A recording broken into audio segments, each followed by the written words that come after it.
Hello mga ka-rides, magandang hapon sa ating lahat, no. So, 'yun, ito na nga. Nag-move it muna tayo ngayon, no. Simula si Madam dito sa Alabang papuntang Quezon City. So, 387 yung bill niya. So, binigyan ko siya ng 100. Binigyan niya tayo ng 500. So, may 13 pesos tayo na sobra na tip galing kay Madam, no. So, ito na yung ating second passenger. Dalawang biyahe lang ako nito today. So, simula QC papuntang BGC naman yan. So, 153. Yung pera ni Madam ay 500 din. So, sinuklian natin siya ng 350.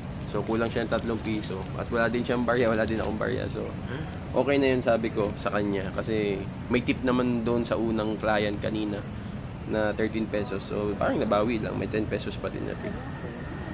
So, dalawang rides lang tayo today kasi may mga dapat tayong puntahan.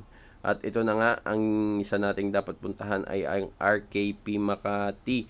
Kasi magbabayad tayo ng monthly amortization ng motor dahil hulugan lang yung motor natin, no. Hindi yan cash binili. So, kailangan natin bayadan. Baka mahatak yan. Mahirap na wala naman tayo pang hanap buhay. Yan, may mga stock sila ng Dink R150, color white, color black. Ayan, nandyan. May PCX, may Suzuki, may Barako, may Raider. So, yun lang. Pag kailangan nyo ng motor, punta na kayo RKP Makati. So, ito naman ay kumuha tayo ng tent sa Taguig. Nandito kung kinuha yan sa may Pinagsama Village. Dito yan sa Taguig City, no? Kasi may nag-rent sa atin ng tent niyan that day. Yesterday, so today ang kuha niyan. One day ang ano niyan eh. One day ang rental niyan. So, yun. Nakarga na natin. Ganyan tayo pa uwi. So, kaya naman yan bitbitin.